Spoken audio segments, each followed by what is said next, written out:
میں نیکی کی دعوت کی دھوپ میں مچاؤں، عطا ایسا کر حوصلہ یا الہی۔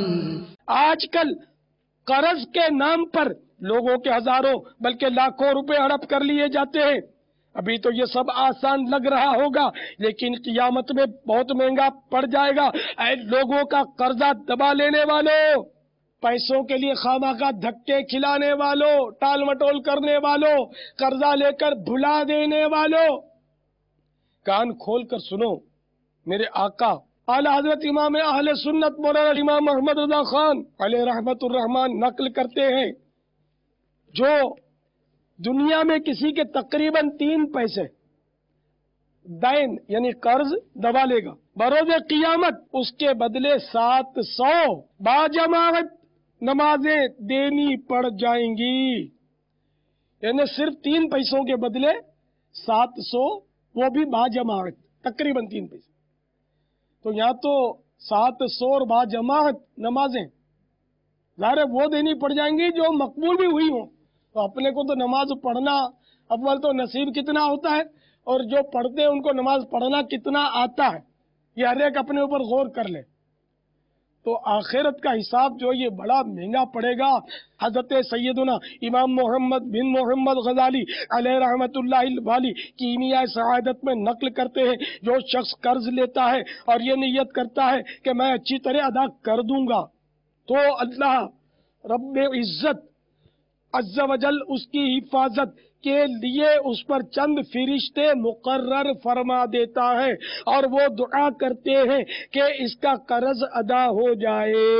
اور اگر قرض دار قرض ادا کر سکتا ہو تو قرض خواہ کی مرضی کے بغیر اگر ایک گھڑی بھر بھی تاخیر کرے گا تو گناہگار ہوگا اور ظالم قرار پائے گا۔ خواہ روزے کی حالت میں ہو یا سو رہا ہو، اس کے ذمے گناہ لکھا جاتا رہے گا، گویا ہر حال میں گناہ کا میٹر چلتا رہے گا، اور ہر صورت میں اس پر اللہ رب عزت عز و جل کی لعنت پڑتی رہے گی۔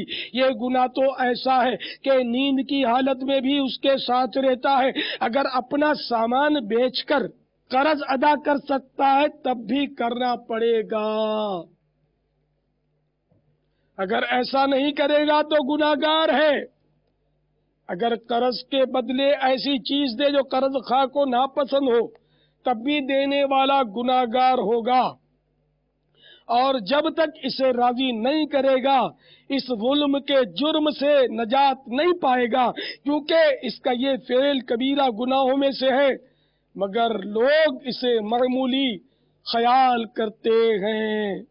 اے میرے میٹھے میٹھے اور پیارے پیارے اسلامی بھائیوں، جب مطلب ہوتا ہے تو خوشامد اور جھوٹے وعدے کر کے بعض لوگ قرضہ حاصل کر لیتے ہیں، مگر افسوس 100 کروڑ افسوس لے لینے کے بعد ادا کرنے کا نام نہیں لیتے۔ غیرت مندی کا تقاضا تو یہ ہے کہ جس سے قرض لیا ہے اپنے اس محسن کے گھر جلد تر جا کر شکریہ کے ساتھ قرض ادا کر آتے، مگر آج کل حالت یہ ہے کہ اگر قرض ادا کرنا بھی ہے تو بیچارے قرض خواہ کو خوب دھکے کھلا کھلا کر رلا رلا کر اس غریب کی رقم کو توڑ پھوڑ کر یعنی تھوڑی تھوڑی مقدار میں قرض لوٹایا جاتا ہے۔ یاد رکھیے بلا وجہ قرض خواہ کو دھکے کھلانا بھی ظلم ہے۔ عام طور پر بیپاریوں کی عادت ہوتی ہے کہ رقم گلے میں موجود ہونے کے باوجود شام کو لے جانا، کل آنا وغیرہ کہہ کر بلا اجازت شرعی ٹرخاتے اور دھکے کھلاتے ہیں، انہیں ایذا پہنچاتے ہیں۔ یہ نہیں سوچتے کہ ہم کتنا بڑا گناہ اپنے سر لے رہے ہیں۔ اگر شام کو قرض چکانا ہی ہے تو ابھی چکا دینے میں آخر حرج ہی کیا ہے۔ حقوق العباد کا معاملہ بڑا نازک ہے، مگر آج کل بے باکی کا دورہ ہے۔ عوام تو کجا خواص کہلانے والے بھی عموماً اس کی طرف سے غافل رہتے ہیں۔ میں نیکی کی دعوت کی دھوپ میں مچاؤں، عطا ایسا کر حوصلہ یا الہی۔